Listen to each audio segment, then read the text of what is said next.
Hello, everyone, and welcome back to another Rockies Daily. I'm your host, Scott Ayers, where we're talking all things Colorado Rockies.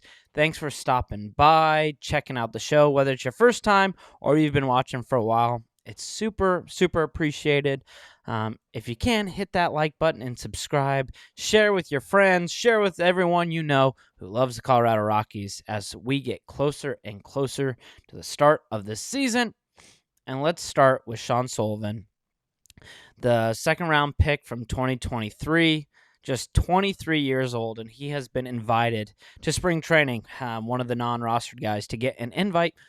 And I am really excited and interested to see what Sean Sullivan can do. Last year in Double-A, he had just over a 3 ERA. And, if you take out his games in September, that ERA probably drops under 3. One of his outings, he gave up 7 runs in just a couple of innings pitched, and then gave up 3 runs in about 4 innings pitched in his last appearance last season. And so for Sullivan, this is a pretty sweet opportunity. And what's interesting with him, though, and the reason why I'm so intrigued with Sullivan is he has really great control. I would say that's what he's best at. He really has great control over his pitches. The downside is he lacks velocity in his fastball.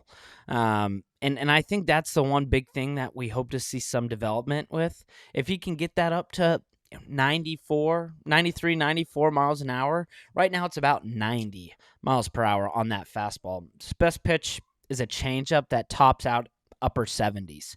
And so for Sullivan, it's going to be a really great test as he faces some major league bats during spring training and just see what his stuff is able to do. I also think it goes in hand with Alan Leichman and his approach with this pitching staff. Because that's really been the focus and the key with this team is how do you go with an unorthodox approach? How do you go with an approach that can be successful at Coors Field? And you have to just try everything. And I think Sean Sullivan fits that mold of hey, we're going to try a guy who doesn't have great velocity but has really great control.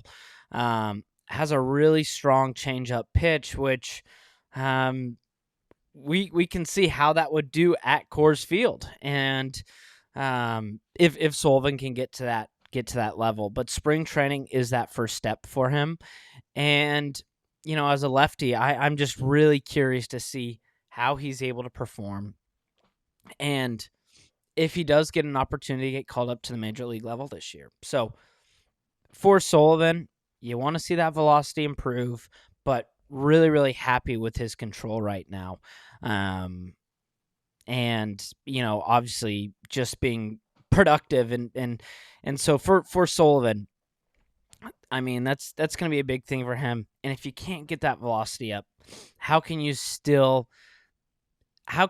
be solid at Coors Field where low velocity pitches typically means you're going to struggle? How do you change that narrative? How do you have success with your changeup pitch and other pitches that can be more susceptible to essentially getting launched at Coors? So for Sullivan in this spring, it's just going to be interesting to see what he's capable of if he needs a little bit more time to develop, because he is just 23 years old, right? So the nice thing is it's low expectations for what he's able to do this spring, but you just hope to get some substance there. But overall, I'm really curious to just track that velocity, how that control is maintained against major league players, and then just kind of go from there. And he probably starts in Albuquerque, or maybe it is Hartford still at the start of the season. But an exciting opportunity for him to just show some of his stuff, display some of his stuff during spring training. And then we talk about more of a major league focus, because I do think Sullivan's probably going to be more of a guy that we see continue to develop at the minor league level. But let's focus on guys who are playing at a major league level and focus on this outfield, who we've talked about at lengths at times on this show. But man, this outfield, I'm really excited and curious. It goes into all the different questions we have going into this season and all the different approaches that have been kind of hinted at. And the Rockies have the most at their disposal when it comes to this outfield. We've talked about how the starting outfield probably looks like McCarthy, Beck, and Doyle. At least that's our thoughts going into spring training, and that might very well change. And I say that because you have Tyler Freeman, you have Zach Veen, Willie Castro, Mickey Moniak. I mean, and then you also have Cole Kerrigan, Sterling Thompson on deck. And so for this, I mean, you just have a lot to work with when it comes to this outfield. And ultimately, I think we're going to get some different glimpses of what the Rockies are thinking of doing with an outfield that, quite frankly, is just the best position group on this team. And so I'm really curious how they change things up defensively. Obviously, with the lineup, you hope that someone like Brenton Doyle's back just comes back to life this upcoming season. And ultimately, how can you build? We've talked about building blocks for this team. How do you build building blocks? I'm saying build a lot right there. That was crazy. How do you have these building blocks in your outfield? How do you determine which of the guys are going to be building blocks and which are guys that maybe become flippable assets, or maybe just downright players who might have a utility position, but not a long-term. They're not a long-term solution. And so it's going to be really interesting. And, we've talked about Zach Veen. How does he develop into the player that both fans and this team want him to be? Because he's a guy who's had a lot of hype and a lot of expectations, and he hasn't met them yet. And so hitting coach Brett Pill is going to have his hands full with some of these guys. I think Zach Veen is a really interesting case of how do you get him to be really a solid contributor at the major league level. And then, of course, Mickey Moniak, we've mentioned, he's probably going to play DH, but there's times we'll see him in the outfield as well.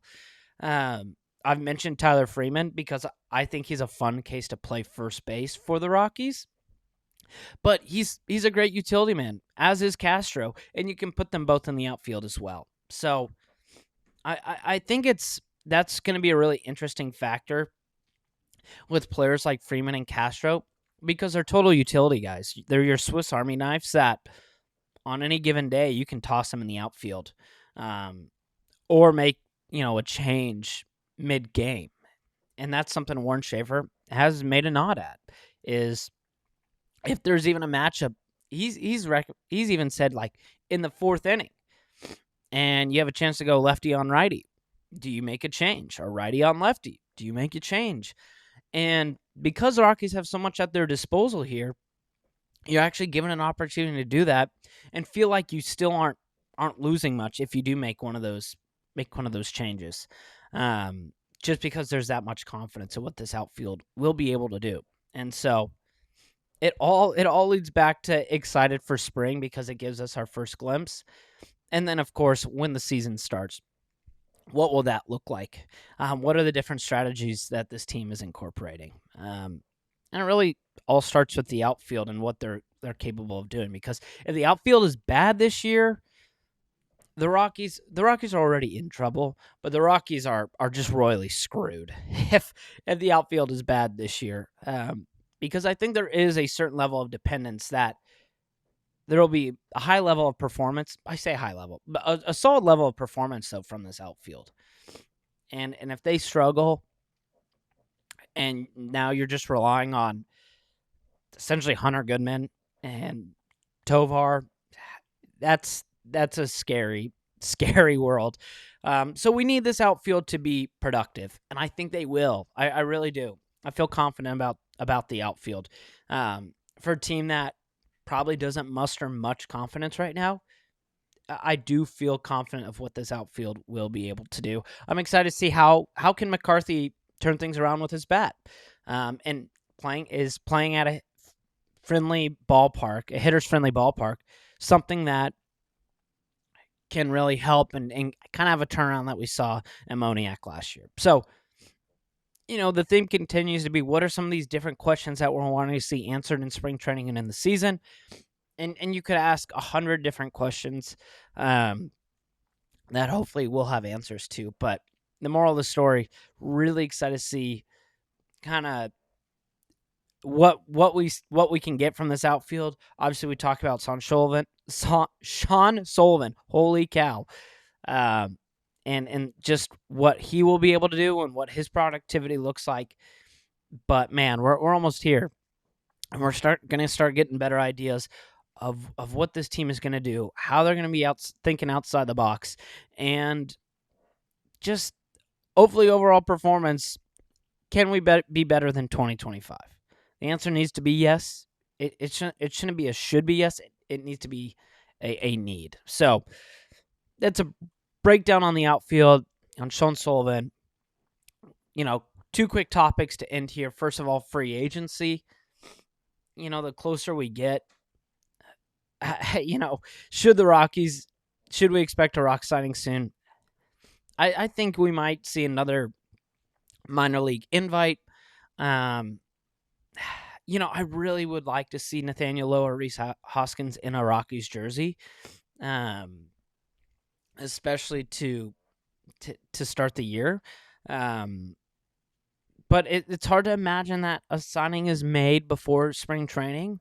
But something could be made, into February, right? You start seeing some of these games play, and you realize, wow, Charlie Condon's not ready, and this first base position is weak.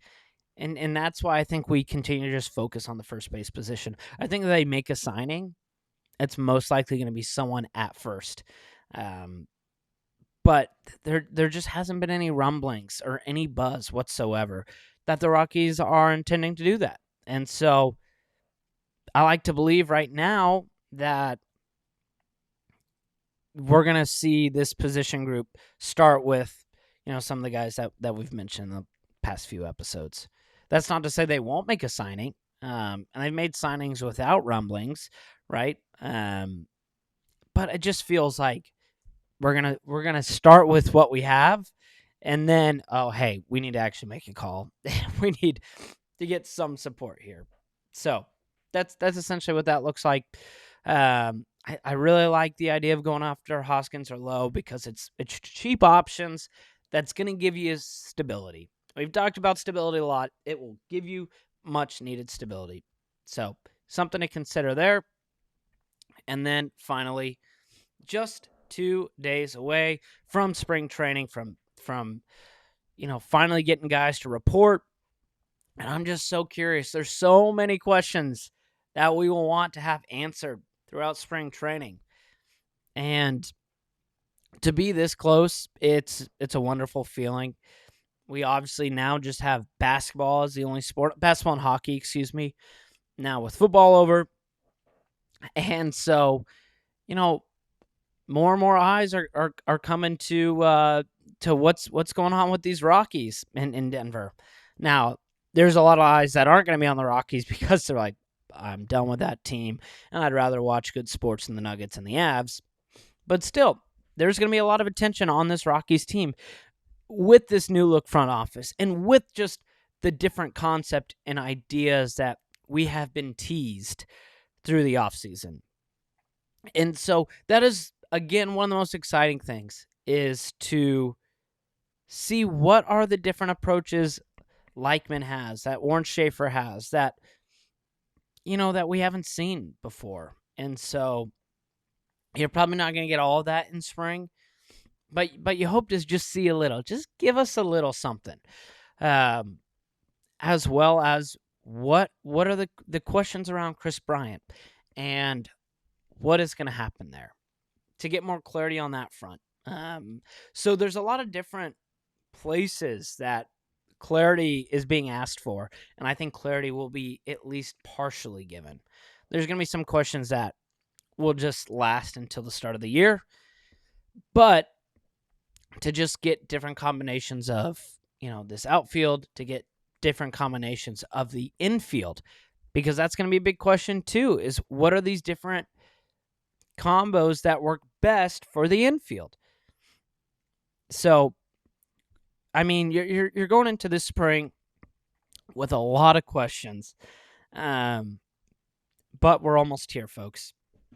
Your patience has paid off because Rockies baseball is among us. And for some, it's actually the opposite, where it's like, I was okay with no Rockies baseball because of the pain it brings me. And to that, I say touche. But I hope you enjoyed this episode. We are so close. We're just steamrolling ahead to the start of another season. And make sure to hit that like button, subscribe. I really appreciate you watching. If you have different ideas or anything like that you want me to cover on the show, leave a comment below. Again, really appreciate you watching. I hope you have a wonderful day, and I will see you tomorrow.